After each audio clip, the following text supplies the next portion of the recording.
만약 여러분들이 마트 가서 반찬통 사시게 되면 플라스틱이니까 당연히 환경호르몬 나오겠지. 나오지 않습니다. 배달 용기 자체에서 유해 환경물질 나오는 거 아니야? 그런 건 아닙니다. 근데 그럼 이제는 뭘 걱정이 되냐면 이거는 단도직입적으로 말씀드려서 소주 잔에 한 4분의 1, 5분의 1 정도 따라가지고 만약 제가 원샷을 하잖아요. 저는 한 5분, 10분 지나면 실명합니다. 그렇게 독성이 강한 게 네, 안녕하십니까. 저는 상명대학교 화학에너지공학과의 강사 교수라고 합니다. 건강구조대 구독자 여러분들 만나서 반갑습니다. 아기들 PVC 매트는 다양하게 많이 쓰이고 있고요. PVC 자체는 당연히 범용 플라스틱이고요. 근데 사실은 워낙 이게 좀 견고한 소재예요. 그러다 보니까 부드럽게 만들기 위해서는 첨가제를 넣어야 되는데 그 첨가제가 대표적인 가소제라는 걸 씁니다. 가소제 중에서 이제 가장 유명한 게 이제 프탈레이트 가소제예요. 근데 이제 프탈레이트 가소제가 환경 호르몬입니다. 우리 몸에 들어왔을 때 호르몬처럼 작동하면서 오랜 기간 머물면서 독성을 일으킨다고 알려져 있거든요. 그래서 당연히 대한민국에서 관리하고 있는 첨가제다라고 보시면 되겠습니다. 물론 이제 대한민국 업체에서는 요새 프탈레이트 가소제를 요즘 좀 안 쓴 추세긴 해요. 근데 문제는 우리가 쓰는 제품이 꼭 국내에서만 생산되는 게 아니지 않습니까? 해외에서 생산이 들어오기도 하고 이러기 때문에 여전히 프탈레이트 가소제에 노출될 가능성이 있다는 게 첫 번째. 두 번째는 프탈레이트 가소제를 안 쓰더라도 친환경 가소제로 불리는 것들이 있거든요. 그런 거 쓴다라고 홍보는 하지만 그런 친환경 가소제조차도 최근에는 독성 결과도 나온 바가 있기 때문에 기본적으로 조심할 필요가 있는 게 PVC 소재다라고 보시면 되겠습니다. 그래서 만약에 PVC 매트를 좀 예를 든다면 제품 딱 샀어요. 이 자체만으로 처음에는 D 등급으로 놓고 싶습니다. 딱 제품 사자마자 이게 너무 위험해 갖다 버려야 돼. 그런 건 아니라는 뜻이죠. 그러면 이게 언제 등급이 올라가는지 제가 한번 설명드리겠습니다. 이게 시간이 지나면 조금씩 분해가 됩니다. 여러분들 한 번쯤 다 경험이 있으실 거예요. 매트 같은 거 딱 있을 때 누가 봐도 겉에서 봤을 때 막 달아 보이는 거 있죠. 실제 그게 다른 거 맞고요. 조금씩 그 조직이 분해됐다고 저희는 얘기를 하거든요. 분해된 것들이고요. 그러면 미세하게 가루들도 공주 날아가기도 하고요. 그땐 작은 마찰에 의해서도 떨어져 나오기도 합니다. 만약에 PVC 매트가 1년 이상 썼는데 거기서 아이들이 아장아장 걸어다닌다 한번 생각을 해보자고요. 그러면 이런 마찰에 의해서도 아이들의 손에 묻어나올 수 있다는 거죠. 바람이나 이런 것들에 의해서도 공기 중으로 미세한 입자들이 우리 아이들이나 여러분들의 호흡기로 들어갈 수 있다는 거죠. 그때 들어오게 되면 플라스틱만 들어오는 게 아니라 가수에도 같이 들어올 수가 있다는 겁니다. 그래서 사자마자는 D등급이던 것이 1년 이상 되게 되면 이 등급은 올라가게 된다는 얘기죠. 거의 A등급까지도 올라갈 수가 있다는 겁니다. 그래서 여러분 이걸 구매하셨다면 버려야 되느냐? 그건 절대 아니고요. 이건 주기적으로 교체해서 쓰는 거다. 너무 이제 환경을 생각하시다 보니까 남이 쓰던 거 받았으면 어떨까 이런 생각 하실 수도 있을 것 같아요. 근데 저는 별로 추천하고 싶지는 않습니다.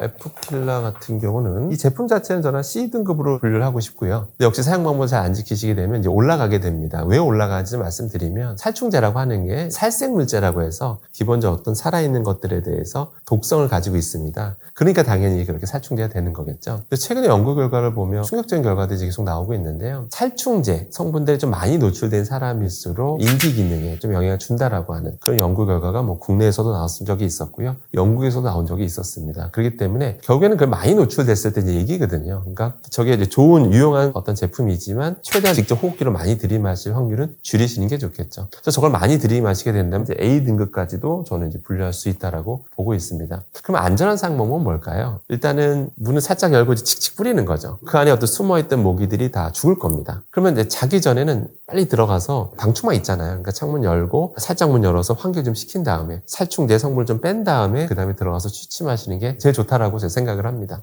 물론 살짝 열었을 때 그 사이에 모기 들어오면 어떡하냐라고 생각하는데 그래도 저는 살충제 성분을 그대로 들이마시면서 사는 것보다는 그게 더 낫다라고 생각을 합니다. 살충제 성분도 종류가 많은데 가장 많이 쓰이는 성분이 알레틴이라는 성분을 정말 많이 씁니다. 트리에스테로이드계 살충제로 저희는 부르는데요. 이게 이제 효과가 좋습니다. 좋긴 좋은데 우리가 일부러 많이 노출될 필요는 없겠죠. 그렇기 때문에 취침 전에 미리 좀 틀어놓고 취침 들어가기 전에는 약간의 환기를 시켜서 냄새를 뺀 다음에 최대한 직접 들이마실 확률을 좀 최소화하는 것이 바람직하다라고 생각을 합니다. 자, 이거는 일단 기본적으로 방향제 관련해서도 최근에 연구 결과가 나와서 전 세계적으로 충격에 휩싸인 적이 있었는데요. 어떤 연구진이 생활성 화학 제품들과 인지기능 저하 등과 연관성을 이제 살펴본 적이 있었는데 특정 3개 제품이 연관성이 있다라고 이제 말을 한 적이 있었어요. 기본적으로 제품의 보존을 늘리기 위한 어떤 살생물질 성분들이 이제 들어가 있긴 하는데요. 특히 3가지는 특히 노출이 많이 되니까 거꾸로 살생물질 성분에 더 많이 노출된다는 뜻이고요. 그래서 그런 것들이 인지기능과 혹시 연관이 있는 것으로 그 연구 결과를 보면 추정이 되는 사항입니다. 그래서 결론은 뭐냐면 저런 방향제 제품 제품을 잘 쓰면 좋을 것 같아요. 너무 밀폐된 공간에서 또 오랫동안 쓰게 되면 저는 이것이 A등급까지도 올라갈 수 있다고 보고요. 근데 이런 것들을 너무 밀폐된 것에 오래 사용한다기보다는 주기적으로 환기하면서 사용하게 된다면 굉장히 안전한 제품일 수 있다고 생각을 합니다. 사실은 이거는 사자마자 A군으로 올라가는 제품들인데요. 오히려 시간이 지나면 떨어집니다. 그러니까 거꾸로 얘기하면 처음에 오히려 A군이에요. 시간이 지나면 지날수록 B, C, D로 떨어진다. 이렇게 보시면 됩니다. 오히려. 여러분 다 세집증후군에 대한 얘기 다 한 번쯤은 들어보셨을 겁니다. 그게 뭐냐면 제 경험을 좀 먼저 말씀드리면 제가 대학교 소속이잖아요. 저희 학교에서 멋지게 하나 건물하셨는데 당연히 그 안에 내부 페인트도 많이 다루고 하잖아요. 그 안에 휘발성 유기화물들 뭐 포름알데히드라든지 벤진이라든지 톨루인 같은 게 막 뿜어져 계속 나오거든요. 유독 많이 나요 초반에. 특유의 냄새 나잖아요. 새집 들어가면. 엄청 들이마셨는데 수업하다가 저도 모르게 의자에 앉아버렸던 적이 있습니다. 숨이 차가지고. 한 번도 그런 적이 없었거든요. 그만큼 독성이 강합니다. 처음에 새 제품, 뭐 페인트, 새 가구 그 안에 이제 접착제 같은 게 안 들어갈 수가 없거든요. 수많은 휘발성 유기화물들이 다 우리가 호흡기로 들이마시잖아요. 몸이 굉장히 안 좋습니다. 1군 발암물질도 있고요. 포름알데히드는 1군 발암물질이에요. 그렇기 때문에 초기에는 그런 특유의 그 새 가구 냄새들이 있어요. 다 몸에 안 좋은 겁니다. 옛날 이런 얘기 들어보셨을 거예요. 베이크아웃. 새 집에 들어가거나 인테리어를 새로 하게 되면 아침에 외출할 때 보일러 세게 트는 거예요. 최대한 풀 가동해요. 그리고 외출하세요. 가스비가 아깝지만 그래도 하는 거예요. 집에 들어오면 높은 열 때문에 잔류하고 있는 그런 휘발성 유기화물들이 꽤 많이 좀 빨리 뿜어져 나와요. 그 상태에서 집에 오자마자 환기를 하는 거죠. 그 다음날 또 베이크아웃. 이런 식으로 해야 좀 빨리 뺄 수 있습니다. 그래서 새 가구, 뭐 새 신발도 마찬가지예요. 특히 그 신상의 향이 있잖아요. 딱 맡았을 때. 좋은 향이 아닙니다, 사실은. 그래서 저런 거 사시면 좀 환기하시는 것들이 가장 좋다라는 거. 보시고 대신 시간 지나면 따져나온 양이 점점 줄어들어요. 그런데 충격적인 건 뭐냐면 저 좀 놀랐어요. 사실은 뭐 놀랐냐면 모 방송에서 포름알데히드라고 하는 1군 발암물질 측정기를 방 안에 놓은 거예요. 새 집도 아니었어요. 그냥 일반 집이에요. 침대 있고 가구 있고 뭐 옷장 있고 뭐 이랬어요. 놨는데 물론 미량이긴 했습니다만 시간에 따라 포름알데히드 농도가 조금씩 올라가는 거예요. 오래된 집인데 왜 그러냐면 그만큼 잔류하고 있는 포름알데히드가 완전히 100% 빠지는데 시간이 오래 걸린다는 얘기예요. 그러니까 결국엔 실내 공기라고 하는 시간이 지나면 점점 나빠진다라고 생각하시는 게 제일 정확해요. 그래서 하루에 무조건 오래된 집이라 하더라도 오전에 한 번, 오후에 한 번씩은 꼭 환기를 하시는 것이 중요하다. 눈에 띄게 냄새가 줄어들 때까지. 그러니까 확실히 베이크아웃 안 해도 밖에 머물다가 집에 딱 들어갔을 때 불쾌한 향이 안 날 정도까지 계속해 주시는 게 좋습니다. 저는 이렇게 보고 싶어요. 저거를 평소에는 뭐 괜찮은데 이걸 너무 얼굴 가까이 대고 쓴다라고 하게 되면 B등급까지로 좀 올리고 싶다라고 좀 말씀드리겠습니다. 정말 잘 쓰는 방법은요. 그 안에 있는 저수통을 정말 관리 잘 해주셔야 됩니다. 왜냐면 거기서 균 번식이 워낙 잘하기 때문에 그 상태에서 그대로 이제 초음파로 쫙 물방울로 날리는 거거든요. 작은 미세 물방울로. 코로 들어가게 되면 결국 폐로 바로 직행할 가능성이 크기 때문에 최대한 코에 직접 너무 가까이 대고 사용하지 않는 게 제일 좋다라고 보시면 되겠습니다. 일단 정수기물을 넣으면 미생물 번식이 좀 더 원활하고요. 수돗물을 넣으면 이제 미생물 번식은 좀 덜한데 수돗물 자체를 미세한 입자 형태로 들이마시는 거는 그거는 별로 추천하고 싶지는 않습니다. 우리 염소 처리를 하거든요. 하게 됐을 때 나타나는 부산물들이 있는데 그걸 굳이 증기 형태로 그대로 다 들이마시는 걸 별로 추천하고 싶지는 않습니다. 청소를 정말 자주 해주시는 게 좋습니다. 하루에 한 번은 기본이고요. 저거를 너무 자주 쓰고 싶으시다면 겨울철에 오전에 한 번, 오후에 한 번이라고 말씀드리고 싶을 정도로 자주 청소해 주시는 게 좋다라고 생각하시면 좋겠습니다. 참고로 가습기 저렇게 많이 쓰는 나라가 전 세계에 별로 없고요, 사실은. 사실 겨울철에 뭐 저거를 활용한다면 최대한 좀 멀리 띄워놓고, 그러니까 호흡기가 너무 가까이 있지는 않게끔 하는 게 가장 중요하고요. 그 다음에 저는 이제 빨래를 가볍게 이제 걸어놓으면서 습도 조절하는 것도 한 방법이겠습니다, 저는. 사실 에어컨 같은 경우는 평소에는 D등급이라고 볼 수가 있는데 그런데 이제 역시 관리 문제인데요. 관리가 잘 안 되게 되면 당연히 등급은 올라가게 됩니다. 등급은 이제 제 기준으로 봤을 때 C등급으로 올라갈 수가 있는데 그 이유는 역시 필터입니다. 사실은. 요즘 에어컨들이 보면 다 좋아져가지고 뭐 공기청정 기능까지 되는 필터들도 요새 너무 뭐 흔해졌죠. 사실은. 그러다 보니까 필터도 요즘 회사마다 다 종류가 다르긴 한데 여러 가지 필터들 중에서 이게 오래 쓰게 되면 조금씩 분해가 될 수 있는 소재들이 좀 있어요. 미세하게 가루가 날릴 수가 있긴 해요. 물론 그거는 아주 오래 썼을 때 얘기입니다. 그래서 결론은 저 안에 쓰는 공기청정 기능까지 있는 일반 필터라면 영구적이라고 생각하지 마시고 주기적으로 교체해서 써야 된다고 생각하시는 게 좋아요. 그래서 못해도 한 2년 지나면 무조건 새 필터로 갈아 끼우시는 게 요즘 다 필터는 따로 다 팝니다. 그래서 공기청정까지 되는 에어컨이라면 별도의 필터를 사서 교체해 주시는 게 나중에 그 미세 입자가 날리는 그런 거는 방지할 수가 있다라고 보시면 되겠습니다. 그리고 당연히 또 너무 기본인 건 에어컨 자체 필터들 주기적으로 청소 잘 해주셔야지 나중에 이렇게 호흡기 질환 유발할 수 있거든요. 그런 게 다. 그러니까 청소가 제일 중요하다라고 보시면 되겠습니다. 일단은 이걸 그냥 들고 오는 건 문제가 안 되는데 만약에 비닐을 그대로 또 옷장에 걸어놨다. 뭐 아이를 키우는 집이라면 아이가 그 근처에 많이 있다라고 하면 저는 되게 높게 평가를 하고 싶어요. 이 부분에 대해서. 여기서 왜 높은 등급이냐면 드라이클리닝이라는 게 이제 특수 용제들을 이용해서 깨끗이 하는 거거든요. 당연히 잔류하고 있는 용매들이 있을 수밖에 없어요. 벤진, 클로로포름이라든지 톨렌을 쓸 수도 있고요. 그러다 보니까 그것들이 좀 잔류하고 있어요. 실제로 저는 드라이클리닝 한 다음에 냄새를 바로 맡아보세요. 그러면 약간 특유의 향을 또 맡으실 수가 있는데요. 그게 이제 계속 저렇게 비닐을 놔두면 계속 뿜어져 나오게 되고요. 빠져나오게 되거든요. 그래서 그거를 아이가 다 들이마시게 되는 거고, 그래서 사실 몸에 당연히 해로운 것들입니다. 그렇기 때문에, 그래서 이런 얘기 한번 들어보셨을 거예요. 비닐 벗기고 반드시 베란다에서 한번 놔둬라. 햇빛에 좀 말려라. 이런 얘기 한번 들어보셨는데, 그게 바로 그겁니다. 베란다에다 햇빛 좀 쐬서 그 안에 있는 용매들이 좀 날아갈 수 있게끔, 다 빠져나갈 수 있게 하게 된다면, 당연히 등급이 낮아지겠죠. 그럼 다시 안전한 등급으로 내려오게 되는 거예요. 옷이라는 게 뭐 그 자체는 우리 문제될 게 없는 거잖아요. 만약 여러분들이 마트 가서 반찬통 사시게 되면 겉면을 한번 봐보세요. 겉면 보시면 거의 대부분 PP 또는 PE라고 적혀 있을 겁니다. PP는 폴리프로필렌, PE는 폴리에틸렌이라고 하는 건데 저희는 보통 저런 걸 폴리올레핀 계열이라고 말을 하게 됩니다. 저것 자체는 많은 소문들이 있어요. 아, 플라스틱이니까 당연히 환경으로 뭐 나오겠지. 그런 불신, 그런 것들이 있었는데요. 심지어 저도 실험도 해봤습니다. 일부러 찾아보려고도 했었어요. 근데 PP나 PE 소재에서 위한 화합물질, 환경호르몬 나오지 않습니다. 해외 제품은 모르겠어요. 근데 저도 국내 제품 가지고 했을 때 그런 거 나오지 않고요. 이론적으로도 안 나오고 걱정하셔도 됩니다. 그런데 주의사항이 있습니다. 사람들이 환경을 너무 생각하시다 보니까 주기적으로 교체한다는 생각을 안 하시고 이걸 내가 거의 구멍 날 때까지 써보겠다. 그러니까 그래서 저도 뭐 남이 초대받아서 갔을 때 누가 봐도 너무 오래 쓴 이미 색깔은 색깔대로 다 바래져 있고 뭐 흠집 대로 너무 많이 나 있고 이럴 때까지 쓰시는 건 정말 하시면 안 됩니다. 그 이유를 말씀드리면 플라스틱이라고 하는 게 잘 분해가 안 되는 건 맞지만 시간이 지나면 조금씩 분해가 돼요. 그러니까 조직이 조금씩 끊어집니다. 눈에는 안 보여요, 당연히. 근데 서서히 조직이 약해지다 보면 또 음식물도 닿았다, 뭐 세제도 닿았다, 뭐 식기세척에 들어갔다 나오면 높은 열에도 노출되고 오랜 시간 과정을 거치되면 조금씩 조직이 약해집니다. 그러면 그런 과정에서 음식물 담고 뭐가 담으면 조금씩 떨어져 나와요. 그게 바로 미세 플라스틱입니다. 그걸 다 드시는 거예요, 사실은. 불필요한 미세 플라스틱 섭취하게 되는 거기 때문에 저거를 만약에 너무 오랫동안 쓴다. 적어도 6개월 이상, 또 1년 이상 넘어가게 되면 위험성은 저는 B등급까지도 올라가게 된다라고 저는 말씀드리고 싶습니다. 그래서 미세 플라스틱 문제도 있고요. 오래 쓰다 보면 표면적이 막 늘어나요. 눈에 보이지 않는 흠집도 엄청 생기거든요. 그럼 세제가 잔류할 가능성이 점점 높아지게 되고요. 그럼 불필요한 세제까지도 먹게 되는 거거든요. 그렇기 때문에 미세 플라스틱이나 잔류 세제까지도 우리가 걱정해야 된다고 본다면 제 기준으로는 B등급. 그래서 결론은 주기적으로 교체 쓰시는 게 좋다는 거죠. PP랑 PE 소재의 기반으로 말씀드리면 전자레인지 돌리게 되면 거기서 발생하는 열, 그러니까 물 분자를 진동시켜서 열이 발생하잖아요. 그때 발생하는 열 정도로 유한 화학물질이라든지 환경으로 이런 거 걱정하실 필요 없습니다. 안 나오고요. 제가 다 해봤습니다. 안 나오고요. 가끔 뭐 나온다고 주장하시는 분들 보면 다 해외 결과들이고 국내 제품들이 아니고요. 다만 제품 초기는 상관이 없는데 시간이 지나게 되면 그때 전자레인지 돌리게 되면 그때 역시 미세 플라스틱 과량 발생할 수가 있습니다.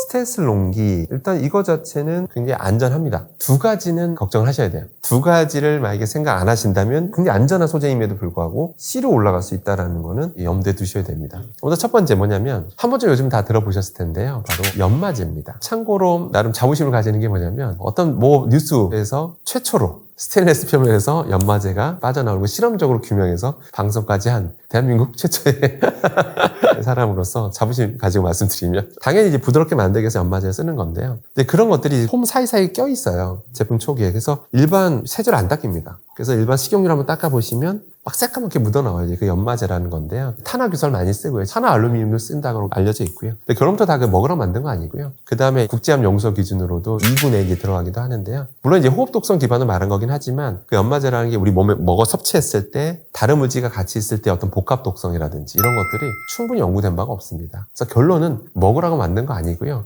당연히 식약처에서도 제거하고 하라고 당연히 말을 하고 있죠. 근데 기름 묻혀서 닦게 되면 오랜 시간이 걸리긴 해요, 사실은. 닦아서 한번 세척, 또 다시 한번 기름 묻혀보세요. 하면 또 나오고, 다시 세제 닦은다 다시 하면 또 나오고. 그래서 오랜 시간이 좀 걸리긴 합니다. 그 다음에 많은 분들이 또 오해하시는 게 뭐냐면 스테인리스, 영구적인 거 아니야? 라고 생각을 하세요. 그런데 스테인리스라는 게 뭐냐면 철을 기반으로 해서 니켈이랑 크로뮴 같은 성분을 섞어서 만든 합금이에요. 그렇게 해서 이제 굉장히 강도가 높아진 건데요. 그 자체가 안전한 건 맞아요. 근데 스테인리스가 뜻이 뭐죠? 녹이 잘 안 쓴다는 뜻이잖아요. 근데 영원히 안 쓰는 건 아닙니다. 관리 잘 못하면 스테인리스 냄비라 하더라도 붉은색이 좀 올라와요. 그 부식된 겁니다. 부식되는 조건은 딱 간단해요. 산성도가 높은 음식물들이 오랫동안 늘러붙어서 이 제품 수명을 단축시키는 거예요. 부식이 일어나면 실제로 거기다 음식물을 담으면 니켈이랑 크로미움 같은 성분이 용출될 수 있어요. 그러니까 잘못 관리하면 위험할 수가 있는 거죠. 그래서 부식된 상태인데도 그걸 계속 쓰게 되면 C가 아니라 B로 올라가게 되는 거예요. B로. 그러니까 저는 항상 스테인리스 제품들은 제가 당부하는 게 딱 한 가지 있습니다. 1년 이상 쓰셨으면 가끔씩 관찰을 하시라고. 표면을 붉은색 기운이 보이는지 안 보이는지 한번 이렇게 관찰하시라고 보통 말씀드리죠. 그런 게 보이면 미련 없이 교체하셔라. 이렇게 보통 말씀드립니다.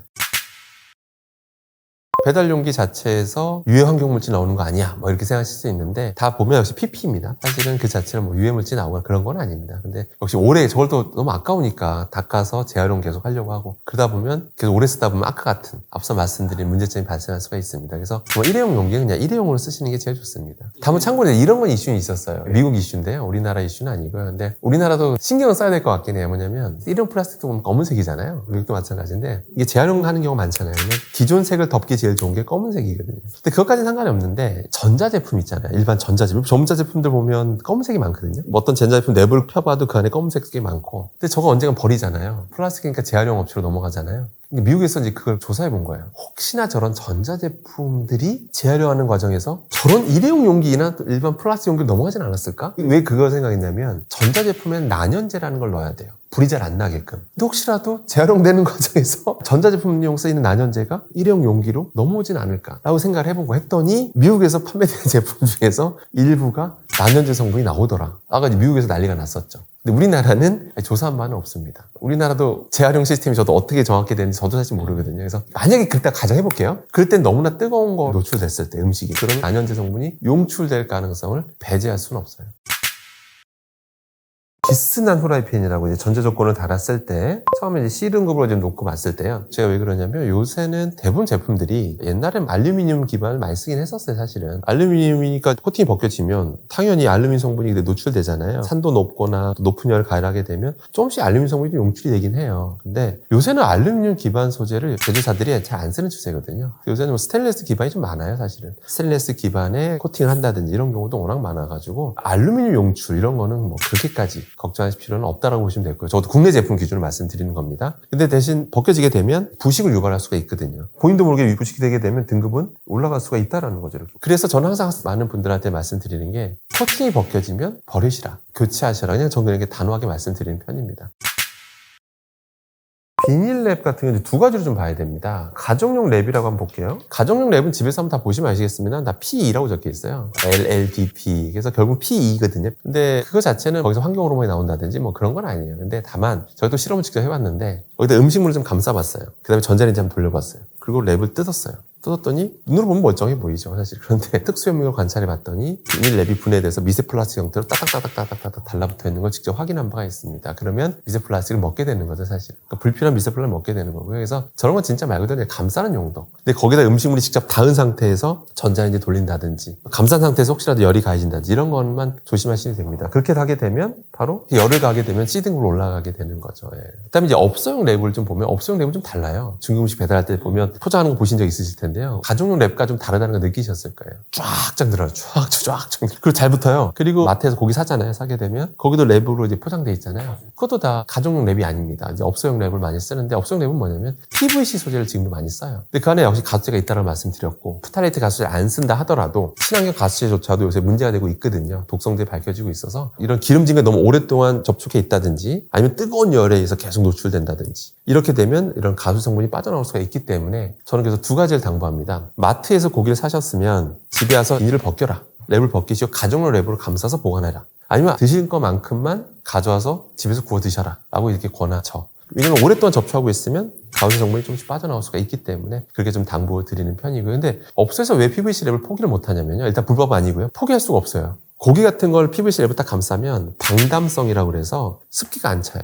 그리고 되게 선명해 보여요. 신선해 보이죠. 가정용 랩으로 감싸잖아요. 습기가 차요. 그렇기 때문에 신선해 보이지가 않아서 이거 포기할 수가 없어요. 사실은. 일반 가정용 랩과는 차원이 다릅니다. 정부에서도 다 허용하고 있고요. PVC 랩을. 잘 사용할 필요가 있고요. 그래서 저는 잘못 사용하게 되면 이건 A등급까지도 올라갈 수 있다.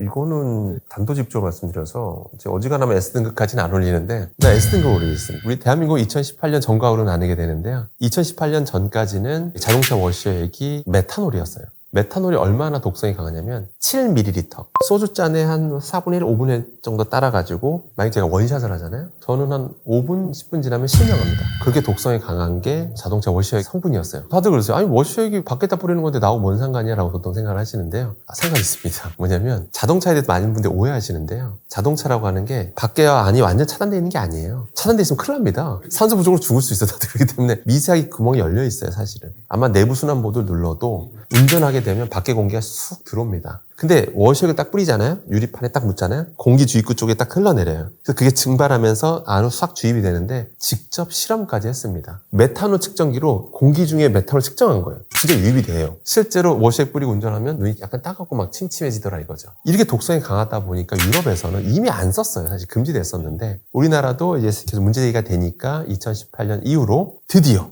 메탄올 워셔액이 금지됩니다. 이제는 걱정 안 하셔도 됩니다. 에탄올 워셔액으로 바뀌었어요. 메탄올을 쓰면 불법이에요. 워셔액에서. 근데 그럼 이제는 뭘 걱정이 되냐면 바로 고체 연료입니다. 휴대용 고체 연료 보면 그 주성분이 메탄올입니다. 메탄올 이용해서 고형화 시켰어요. 불 잘 붙거든요. 밖에서 휴대할 때 얼마나 좋아요. 근데 문제는 뭐냐면 이게 지금도 실내에서 많이 써요. 집에서 쓸 일은 없는데 식당 가면 따뜻하게 계속 덮이기 위해서 술집이나 선술집 같은 데 가시면 지금도 씁니다. 왜 너무 좋아? 이게 왜 좋냐면 가스레인지 쓰면 사람들이 싫어하죠. 미관상도 안 좋고 좀 불안하다가 가스 터질 것 같고 막 그래서 싫잖아요. 그래서 그러다 보니까 또 왜 숯불 하면 너무 무겁고 그러니까 이게 너무 좋은 거예요. 고체 연료가 너무 좋으니까 계속 따뜻함을 유지시키기 위해서 한 거 본 적 있으시잖아요. 특히 전고집 가면 지금도 많이 써요. 그래서 예전에 어떤 기자분이 실험 한번 해봤어요. 이런 전고집 가서 메탄올 측정기로 그냥 공기 중에 얼마나 심한 거 했더니 측정이 되는 거예요. 왜냐면 불을 붙이면 타는 것도 있지만 타기 전에 휴발하는 것도 많거든요. 공기 중에 메탄올이 막 돌아다니는 거예요. 그래서 그 기자분이 몰래 인터뷰를 땄어요. 거기 일하시는 분한테. 좀 눈 침침하지 않냐? 근데 침침하죠 하면서 그러려니 하죠 하면서 침침한 거를 다들 그냥 피곤해서라고 생각을 하시더라고요. 그게 좀 안타깝습니다. 그래서 그런 거 안 써야겠죠. 아직 근데 법이 바뀌진 않아가지고 지금도 써도 불법이 아닙니다. 실내에서 써도. 가급적이면 저런 거 쓰는 메뉴를 안 시키는 게 좋을 것 같고. 에어프라이기 자체는 문제되지는 않아요. 이 제품은. 그런데 오히려 이걸 어떻게 요리해서 먹느냐에 따라서 그 안에는 음식이 문제될 수는 있어요. 그게 무슨 얘기냐면 고온에 노출할 경우, 고온이라는 건 여기서 100도 정도가 아니라 120도 이상입니다. 120도에 노출하게 되면 음식물 중에서 아스파라긴이라고 하는 아미노산이 있거나 포단 같은 것들이 같이 있게 되면 복잡한 화학 반응을 통해서 아크릴 아마이드라고 하는 게 발생이 돼요. 아크릴 아마이드라고 하는 거는 국제암연구소 기준으로 2A 등급이에요. 되게 높은 등급입니다. 그게 형성이 돼요. 그래서 옛날에 막 감자칩 논란이 있었어요. 요즘엔 이제 감자칩 업체에서 노력을 많이 해서 막 저감화 했거든요. 요새는 막 1ppm 수준으로 낮췄어요, 사실은. 그렇게 노력을 하고 있고요. 그러니까 거꾸로 얘기하면 여러분들 집에서 특히 이런 탄수화물이 좀 많다고 생각하는 그런 식품들 있잖아요. 뭐 감자라든지 뭐 그런 것들은 고온에서 오래 안 돌리시는 게 좋습니다. 그러니까 최대한 좀 짧게 요리하시는 게 좋아요. 잠깐 덮이는 정도. 이렇게 하시는 게 좋죠. 너무 고온에서 막 오랜 시간 노출하게 되면 아크릴아마이드 함량이 높아지기 때문에 굳이 그런 걸 많이 먹을 필요는 없거든요, 사실은. 아크릴아마이드는요, 정말 정부에서도 나름 관리하고 있는 그런 화학물질입니다. 그게 중요하다고 보시면 될 것 같습니다. 그렇게 하게 되면 이 등급은 올라가게 된다. 너무 고온에서 오랫동안 조리하시는 게 습관이 되면 그 안에 있는 음식물들이 문제가 될 수 있다라고 생각하시면 좋습니다. 뭐든지 기본적으로 우리가 일상적으로 사용하는 화학 제품들은 위험성을 다 안고 있습니다. 절대 위험성이 없다라고 하는 거는 그런 건 없습니다. 단지 그 위험성이 적으냐 크냐 그 차이인 거고요. 근데 거꾸로 얘기하면 위험성이 아무리 큰 제품이든 화학 물질을 하더라도 무조건 위험성은 독성이라고 하는 건 노출량과 노출 횟수와 관련되어 있거든요. 사용 방법만 잘 지키게 되면 노출량과 노출 횟수를 극단적으로 낮출 수가 있어요. 그러면 위험한 제품이 아닌 거죠, 더 이상. 그래서 항상 사용 방법을 잘 지켜야 된다는 것만 기억하시면 되겠습니다. 제가 이렇게 방송하고 일하는 이유가 여러분들한테 뭐 공포감을 유발해서 뭐 이것도 하면 안 돼, 저것도 하면 안 돼, 우리는 산속에 들어가서 살아야 해, 원시 시대로 돌아가자 이런 걸 하려는 게 아닙니다. 전 공대 교수로서 뭐 그런 걸 말하는 사람도 아니고 산업을 육성해야 되는 그런 사람인데요. 다만 되게 무분별하게 SNS상에서 퍼지는 잘못된 소문들이 있죠. 그것 때문에 실제 피해보는 업체도 너무 많습니다. 오히려 그게 더 문제라고 좀 봐요. 정확한 정보를 알면 안전하게 다 사용할 수 있거든요. 저는 그걸 하고자 이렇게 유튜브에 촬영도 하고 저도 유튜브 채널 운영하는 이유이기도 합니다. 그래서 결론은 정확한 사용 방법이 제일 중요하다. 이렇게 기억하시면 되겠습니다.